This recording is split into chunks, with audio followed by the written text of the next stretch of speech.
Hello friends, modern era में भी यानी कि आज के समय में भी अगर भारत को देखा जाए तो मोर देन 40% जो पॉपुलेशन है वो कुपोषण का शिकार है।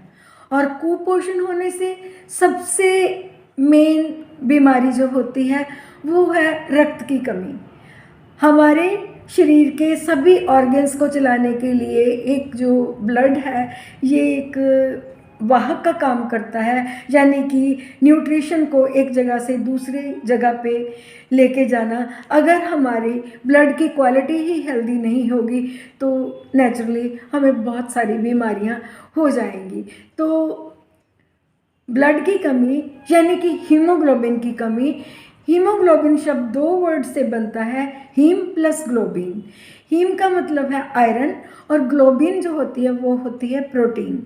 तो एक नॉर्मल जो मेल है उसमें 14 से 18 मिलीग्राम परसेंट और जो फीमेल है उसमें 12 से 16 मिलीग्राम परसेंट जो आयरन होता है वो मौजूद है। अगर इससे कम है तो हम मेल को भी, इससे कम रेंज वाले को और फीमेल को भी अनीमिक में यानी कि खून की कमी वाले पेशेंट के रूप में घोषित करते हैं। तो मैं आपको आज अनीमिया के कारण, लक्षण और हमने इसे ओवरकम कैसे करना है, अपने डाइट को ही इम्प्रूव करके हमने कैसे इसकी गुणवत्ता को बढ़ाना है, आज मैं सारा बताऊंगी। क्योंकि ये आज के मॉडर्न इरा का ये बहुत ही मुख्य टॉपिक है। तो सबसे पहले मैं आपको कारण बताऊंगी। हीम यानी कि आयरन। तो सबसे पहला कारण है कि हमारे ब्लड में आयरन की कमी हो जाना। नंबर 2 पे आता है विटामिन B12 की डेफिशिएंसी। नंबर 3 फोलिक एसिड की डेफिशिएंसी। नंबर 4 जो होता है वो लॉन्ग टर्म में अगर किसी को अल्सरेटिव कोलाइटिस रहा है और अगर किसी को ब्लीडिंग पाइल्स हैं, फीमेल में, गर्ल्स में हैवी मेंस्ट्रुएशन हो रही है और ड्यूरिंग प्रेगनेंसी और पोस्टपार्टम हेमरेज में, या किसी को कोई चोट लग गई है उसके उस पोर्शन में से हैवी ब्लीडिंग हो रही है तो ब्लड की कमी आ जाती है। कई बार ऑपरेशन करते करते भी ब्लड की कमी हो जाती है और इसके कुछ हेरिडिटरी कारण भी होते हैं। उनमें ऑटोमेटिकली जो आरबीसीज हैं वो प्रॉपर बन नहीं पाते तो दिक्कत आती है। तो हम इसके बाद में मैं आपको बताऊंगी कि अनीमिया की कमी कितने टाइप की होती है। सबसे पहले आएगा एप्लास्टिक एनीमिया। इसमें जो आरबीसीज होते हैं इनकी बॉडी में कमी आ जाती है। और उसके बाद में आयरन डेफिशिएंसी एनीमिया जिसमें लोहे की कमी आती है। उसके बाद फोलेट्स की कमी। फोलेट्स की डेफिशिएंसी से भी ब्लड में जो उसकी गुणवत्ता है उसमें कमी आ जाती है। एक है जो हेरिडिटरी एनीमिया है वो थैलेसीमिया है। इसमें आरबीसीज प्रॉपर नहीं बनते। और नेक्स्ट जो है वो परनीशियस एनीमिया है, वो भी विटामिन B12 की डेफिशिएंसी से ही होता है। और उसके बाद में एक परनीशियस एनीमिया है, इसमें भी विटामिन B12 की डेफिशिएंसी हो जाती है।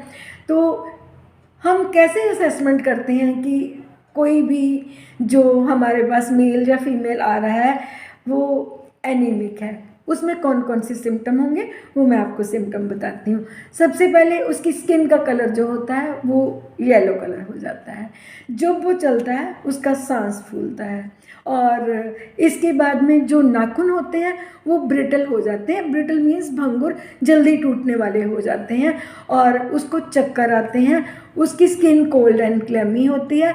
उसके हाथ पैर जो होते हैं वो देखें तो उनमें पूरी तरह से यानी कि कोल्ड एंड क्लेमी का मतलब ये है कि उसको मतलब कि ठंडापन महसूस होता है और उसके जो बाल होते हैं वो जल्दी झड़ने शुरू हो जाते हैं। और साथ में उसके सिर में दर्द रहता है। उसकी याददाश्त में भी कमी आती है। मीन्स अगर कोई स्टूडेंट है वो पढ़ रहा है तो आयरन डेफिशिएंसी से, एनीमिया से उसको उसकी याददाश्त में भी कमी आ जाती है। तो फ्रेंड्स, हमने इस डिज़ीज़ से ओवरकम कैसे करना है या इसको मैनेज कैसे करना है। सबसे पहले तो जो गर्ल्स हैं उनमें ड्यूरिंग मेंस्ट्रुएशन हर महीने आयरन की डेफिशिएंसी होती है, तो गर्ल्स के लिए मैं पर्टिकुलर बोलूँगी कि आयरन की एक गोली ज़रूर लें।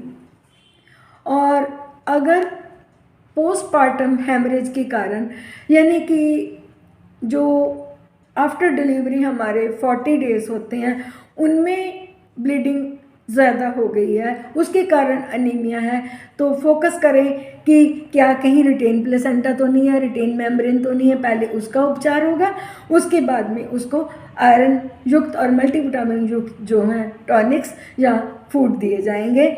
और सबसे इम्पॉर्टेंट चीज़ है डाइट को अच्छा करें, क्योंकि डाइट ही एक बेस्ट टॉनिक होता है। डाइट में green vegetables, fresh fruits, red meat, fish, egg ये प्रचुर मात्रा मिले। और अगर किसी को फोलेट की डेफिशिएंसी हो गई है तो वो विटामिन जो सी है उससे युक्त भोजन लेना है, उसने ब्रोकली लेनी है, सूखा खमीर खाने की कोशिश करनी है। और इसके बाद में जो थैलीसीमिक पेशेंट्स होते हैं जिनको कि हेरिडिटरीकली जो एनीमिया होता है, इनमें तो आपको पता ही है कि डेफिशिएंसी जो होती है वो ब्लड ट्रांसफ्यूजन से ही ख़त्म होती है। और अगर किसी को ट्रॉमा के कारण है अनीमिया हो गया तो उसमें भी जो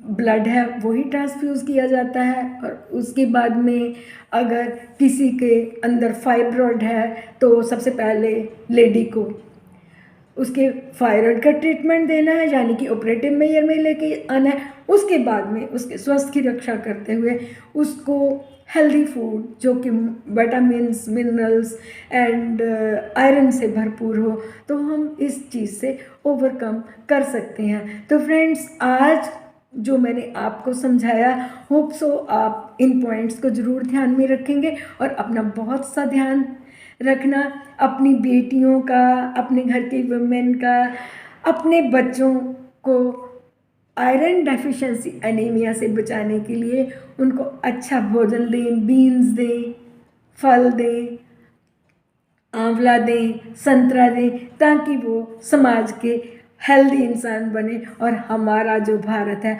वो मजबूत सशक्त भारत बन सके। तो आज के लिए इतना ही। होप सो मेरे द्वारा दी गई जानकारी आपको अच्छी लगी होगी।